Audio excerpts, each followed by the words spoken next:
Hey everybody! Hi. We are coming to you not live. Not live. And not on a Wednesday. Pre-recorded. It's actually Monday today. It's my day off. It's like when you listen to a podcast and they're like, oh, it's this day, but it's not. That's what we're doing right now. Yeah. We're going to release it means we're making it. Too busy. No, Hannah just can't come on Wednesday, so we had to do a pre-recording because she has really valuable information that we want to share with everybody too. Yeah, so we're here with Hannah. We've known Hannah a long time. Long time. Hello, everyone. Yeah. So tell us the name of like your company now and everything you do. She does a lot more than she used to. We've lost track of everything that she does. We'll get it wrong. We've grown a lot together in the last couple of years. We have. So. Yeah. So I own Steady Ground Doula Services. Also am a lactation counselor and childbirth educator. So we're actually going to be hosting our class here in the space.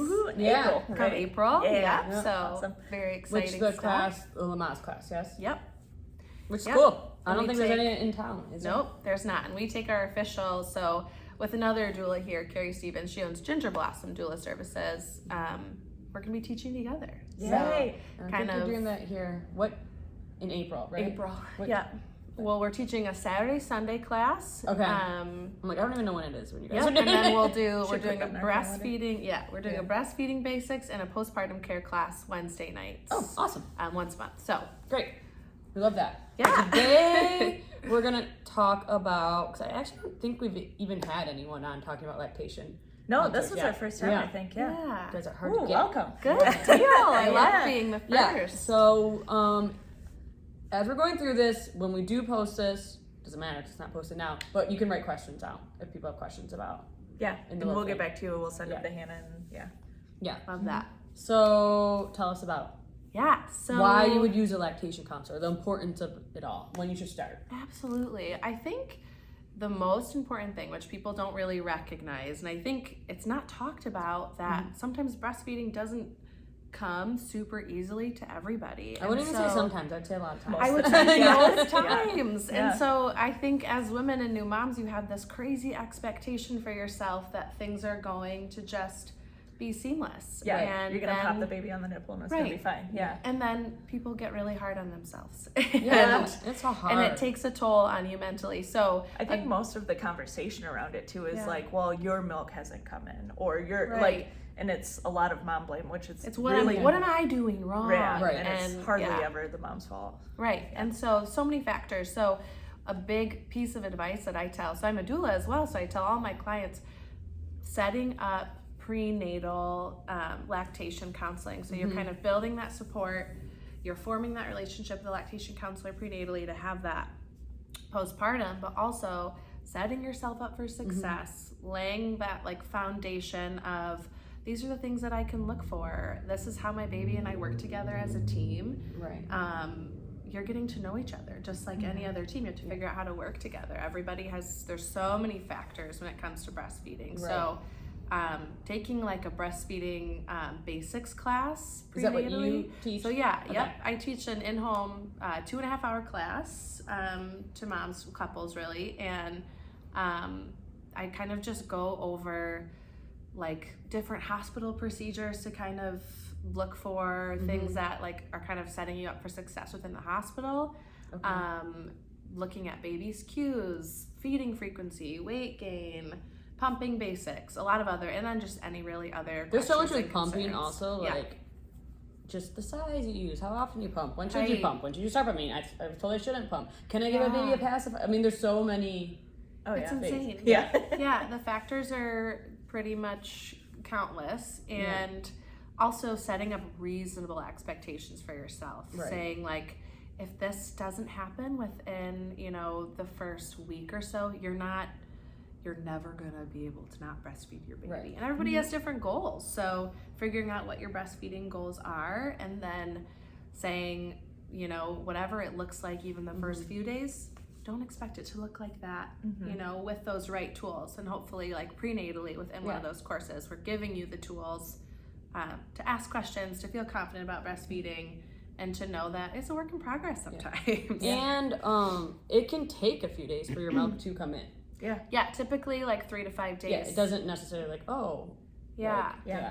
And that depends on if mom's induced or if C-section and stuff. Trauma during birth. Premature, hemorrhaging. There's so many things that factor into your milk coming in.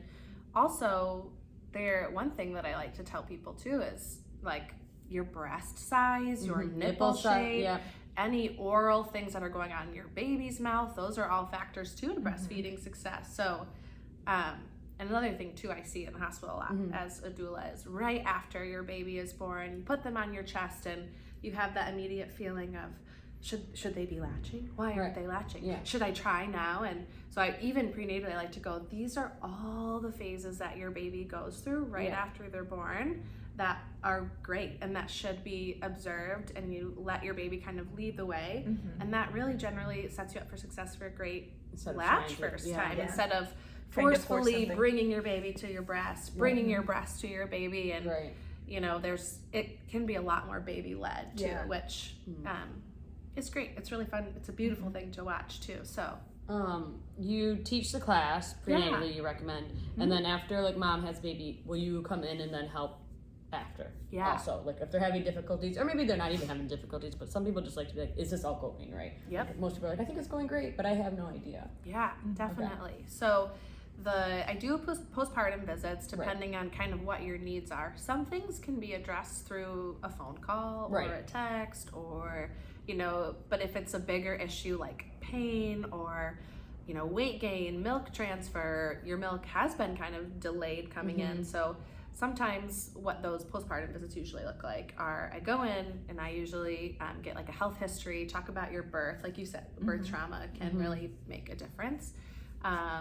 See if there's any maybe hormonal issues kind of at play, and then observing a feeding, because your baby's position at your breast and latch also is like pretty indicative of pain as well. So when those things are at play, I kind of like to observe a full feeding, and then if there's like a weight gain issue or milk transfer issue, sometimes I do a pre and post feeding weight.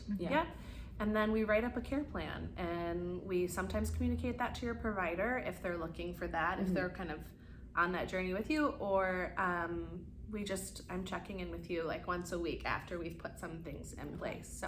So what we see a lot with like moms, because we see pregnant moms, we see postpartum, we see the baby, the issues that are most common, I'd say like painful latching, really painful, baby doesn't have a good latch, it's shallow latching, baby pulls off, arches, clicking of the jaw, and then preference one side. Yeah. So like we have a way we work with all that. Like we work on their spine, we work on their nervous system to make things, but then we're always like, okay, now work with a lactation counselor to make sure that takes a village. All the practice at home is being successful too. Assess for like ties at all, like a little bit? So I am not certified to look for ties. I refer people for that, but I also generally can like hear when that might be an issue. So if there's a lot of other things that we've tried, typically it's if your baby is not getting a deep enough latch, then they're not drawing enough milk out, and sometimes there is some kind of oral obstruction. So if we've tried a few things, I generally refer for that. So cool. Same. And we're common. We're a good next step for that too. Like after, like if baby's having a hard time like transferring milk, or there's like that clicking and stuff, we're a good next step, which a lot of lactation consultants will refer to us, because the like cranial work and stuff that we do, sometimes it is more of like a neuromuscular issue and not specifically a tethered oral tissue. So we look at that, and then we'll refer on if we think it's also a tie, and then co-manage usually. That teamwork I think is really important between like multiple providers. I had a client who had a breech baby, and she came here, and her baby was just so tight, and so everything was so tucked in, so she wasn't able to really relax at the breast. So that craniosacral stuff that you guys did and exercise that you gave her was so helpful into kind of getting that optimal position at the breast, and her kind of getting her limbs to relax a bit more, to go around the breast and things like that. So working all together. Absolutely. It's a beautiful thing. Anything else? Any other tips moms should know? Or your big takeaway? What I think would obviously be like, start prenatally. Start prenatally. Figure out kind of your goals, your breastfeeding goals, and they can change. They don't have to be the same as, maybe it's like a year and then you're like, actually 3 months is good. And having a lot of grace for yourself and knowing how to communicate your needs. So I think a big thing is like knowing what to look for. But I would say that postpartum in general, figuring out how to communicate your needs and ask for help, but starting to build that community prenatally. So finding other, there's great group, like the Late J League, there's great group breastfeeding support in Grand Rapids as well. So just, relying on other women too. How do people find you then? Is it?